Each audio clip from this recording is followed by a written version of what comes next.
সিঙ্গাপুরের বিপক্ষে মাঠে নামার আগে এবার বিশাল সুখবর পেল বাংলাদেশ ফুটবল ভক্তরা। গোটা দক্ষিণ এশিয়ার সবচেয়ে বড় ইতিহাসের সাক্ষী হতে চলেছে টিম টাইগার্স, যার মাধ্যমে যুক্ত হবে দেশের ফুটবল অঙ্গনে নতুন জাগরণ। হামজার পর এবার আরো একবার বড় নিউজ তৈরি হবে আগামী ম্যাচকে ঘিরে। সিঙ্গাপুরের বিপক্ষে মাঠে নামার আগে বাংলাদেশ দলের বড় সুখবর নিয়ে বিস্তারিত এই রিপোর্টে।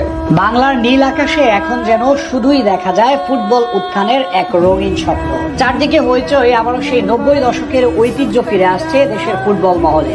এক হামজার আগমনে রাতারাতি সবকিছুতে বদল এসেছে। ভারতের সাথে ম্যাচে দাপট দেখিয়ে সবিহ আদায় করে নিয়েছে লাল সবুজের প্রতিনিধিরা।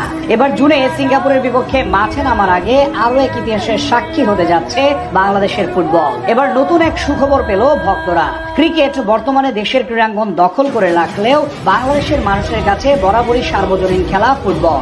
এদেশের খেটে খাওয়া মানুষ থেকে শুরু করে অট্টালিকার চাদরে ঘেরা শহরের এয়ার কন্ডিশনের ঠান্ডা বাতাসে বসে থাকা অফিসার, সবার কাছে ফুটবল এক আবেগের না। তাই তো এই জাগরণে সামিল হতে আগ্রহী সকলে। জুনে সিঙ্গাপুরের বিপক্ষে ঘরের মাঠে অভিষেক হবে দক্ষিণ এশিয়ার সবচেয়ে দামি খেলোয়াড় হামজা দেওয়ান চৌধুরী। যদিও ইতোমধ্যে লাল সবুজের জার্সি পরে একটি ম্যাচ খেলে ফেলেছেন তিনি, আর সেই ম্যাচের পূর্বে আরো এক তারকাকে নিয়ে সুখবর পেল ভক্তরা। হামজার আগমনের পর উল্লেখযোগ্য হারে প্রবাসী ফুটবলারদের মাঝে আগ্রহ বেড়েছে বাংলাদেশকে প্রতিনিধিত্ব করা।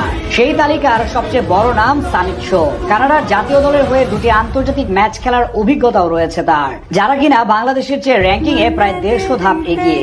এছাড়া কানাডার শীর্ষ লিগে খেলেন এই ফুটবলার। তার সংযোজন নিয়ে দীর্ঘদিন ধরে স্বপ্ন দেখছে এদেশের ভক্তরা। গেল মাসেই বাংলাদেশের হয়ে খেলার গ্রিন সিগন্যাল দিয়েছিলেন তিনি। এবার সেই সম্ভাবনা আরো এক ধাপ এগিয়ে গেল। জুনে সিঙ্গাপুরের বিপক্ষে অভিষেক হওয়ার জন্য সবচেয়ে বড় যেই বাধা ছিল সেটা এবার